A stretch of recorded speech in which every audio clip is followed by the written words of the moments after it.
আসসালামু আলাইকুম everyone, welcome back to my channel Michigan Bangladeshi blogger. আশা করছি যে যেখানে আছেন ভালো আছেন। আলহামদুলিল্লাহ, আমরাও আল্লাহর রহমতে সবার দোয়ায় ভালো আছি। আর আজকে আমি আপনাদের সাথে আমার বানানো টুনা ফিশের কাবাবের রেসিপিটা শেয়ার করব। আর আমি যে টুনা ফিশের কেন নিয়েছি সেটা হচ্ছে পানিতে থাকা টুনা ফিশ, আর এক্সপায়ার ডেটটাও একটু দেখে নিলাম। এরকম 2টা ক্যানের টুনা ফিশ দিয়ে আমি কাবাব বানাবো। আর কাবাব বানানোর পরে এইরকম হয়েছিল। তো আশা করছি আপনারা আমার সাথে থাকবেন। আমি কিভাবে কাবাব বানালাম, কি উপকরণ কতটুকু দিলাম, আমি একটু দেখিয়ে দিচ্ছি। আর আমি যেহেতু বলেছি যে আমি যে ক্যানের টুনা ফিশ পানিতে থাকে সেই ক্যানগুলা চুজ করেছিলাম। তো দেখতে পাচ্ছেন এখানে আমি টিন থেকে বের করে ফিশ হাতে নিয়ে চিপে চিপে পানিটা জড়িয়ে নিয়েছি। দেখতে পাচ্ছেন কতটুকু ড্রাই করেছি। আর কেউ যদি আমার রেসিপি ফলো করেন তাহলে বলবো যে এইরকম ড্রাই করে নেবেন, পানিটা ভালো করে জড়িয়ে নেবেন। আর অনেক টুনা ফিশের ক্যান আছে যেগুলাতে ফিশ তেলের মধ্যে রাখা থাকে। তো যদি ওইগুলো আপনারা চুজ করে থাকেন তাহলে তেলটাও ভালো করে জড়িয়ে নেবেন, এতে করে কাবাব খুব ভালো হয়। তো এখন কি উপকরণ কতটুকু দিলাম একটু বলে দিচ্ছি। এখানে 2টা আলু সিদ্ধ করে ভালো করে ম্যাশ করে নিয়েছি আমি।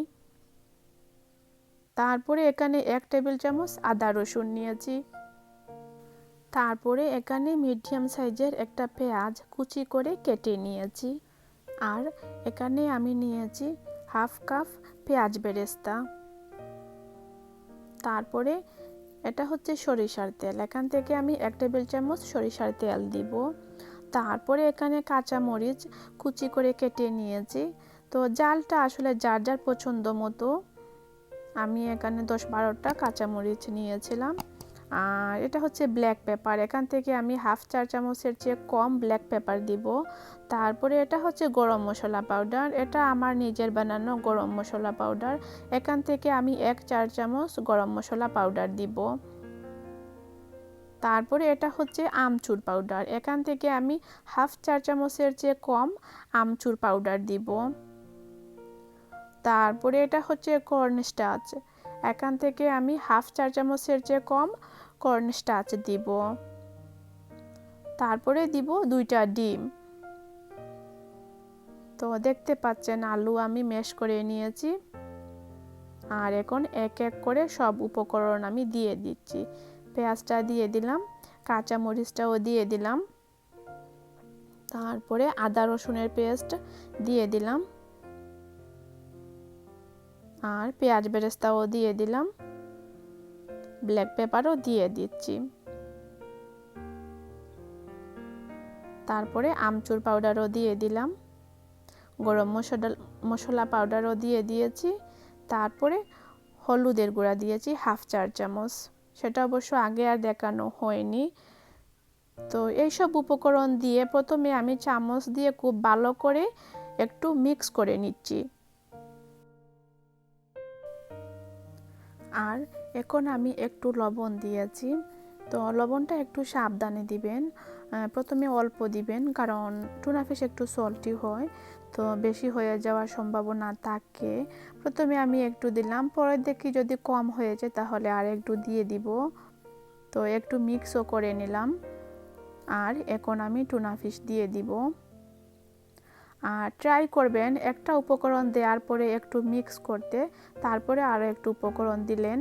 তো এখন আমি কর্নস্টার্চও দিয়ে দিলাম, তারপরে আমি এখন ডিমও দিয়ে দিয়েছি। দিয়ে এখন আমি ভালো করে একটু মিক্স করব।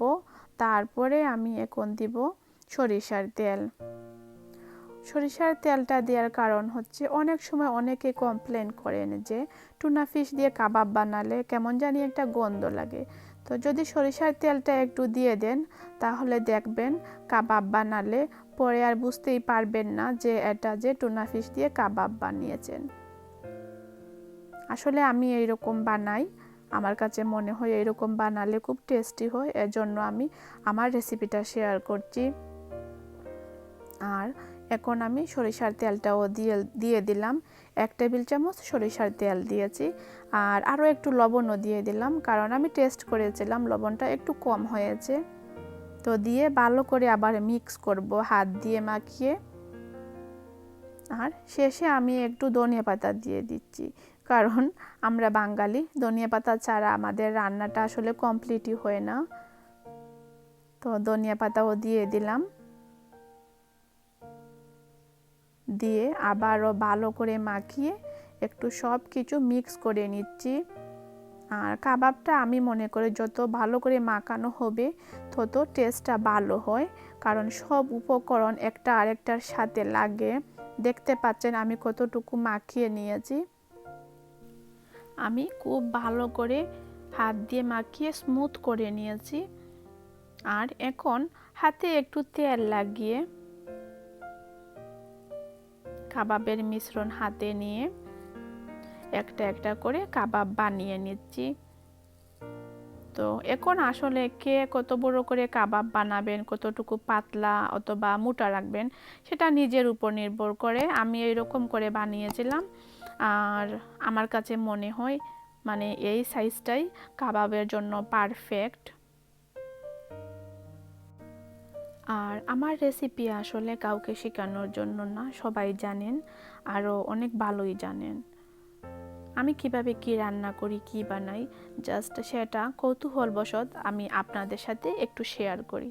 যদি কারো কাছে ভালো লেগে থাকে তাহলে বলবো একবার না হয় আমার মতো করে ট্রাই করবেন, আর ট্রাই করলে আশা করি ঠকবেন না। আর যারা নতুন রান্না শিখতেছেন যে আপুরা, আমি মনে করি যদি আমার রেসিপি দেখেন তাহলে অবশ্যই একটু না হয় হেল্প হবে। তো যাই হোক, আমি একটা একটা করে কাবাব বানিয়ে নিচ্ছি।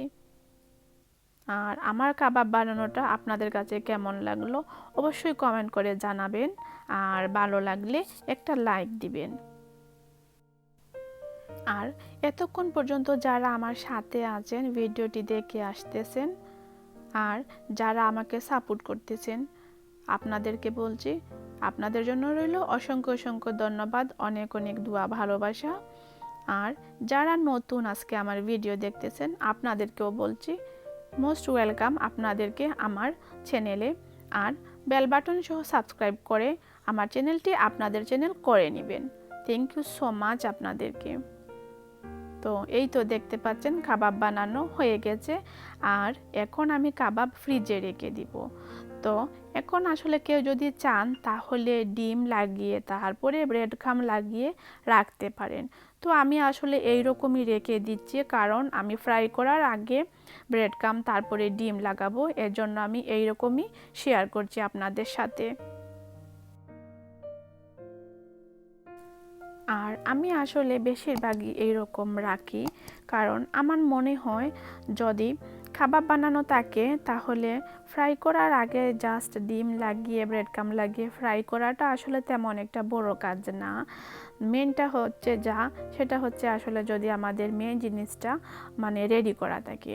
তো আমি এইরকমই আসলে ফ্রিজে রেখে দিই, আর ফ্রাই করার 20 মিনিট আগে ফ্রিজ থেকে বের করে নিই। এতে করে হয় কি যে আইসি একটা ভাপ থাকে সেটা চলে যায় 20 মিনিট রাখার কারণে ফ্রিজ থেকে বের করে। আর দেখতে পাচ্ছেন এখন আমি ফ্রিজ থেকে বের করে নিয়েছি। আর এখন আপনারা একটা এয়ারটাইট বক্সেও রাখতে পারেন, আবার এই রকম জিপলকেও রাখতে পারেন। আর আমাকে ফলো করলে আমার মতো করে 20 মিনিট আগে বের করে রেখে দিবেন ফ্রিজ থেকে। তারপরে ডিম ফেটিয়ে কাবাবে ডিম লাগিয়ে তারপরে ব্রেড ক্রাম্ব লাগিয়ে জাস্ট ফ্রাই করে নেবেন। আশা করি এইরকম করলে কাবাবের আসল স্বাদটা পাবেন, যদি আমার রেসিপি ফলো করে আমার টিপস ফলো করে এইরকম করে থাকেন। তো যাই হোক, এই ছিল আজকের রেসিপি। আশা করি আপনাদের কাছে ভালো লেগেছে। তো ইনশাআল্লাহ নেক্সট অন্য কোনো ভিডিও নিয়ে আসবো আপনাদের জন্য। দোয়া করি ততক্ষণ পর্যন্ত সবাই ভালো থাকেন, সুস্থ থাকেন, আর আমাদের জন্যও দোয়া করবেন। আজকের মতো বিদায় নিলাম। আল্লাহ হাফেজ। আসসালামু আলাইকুম।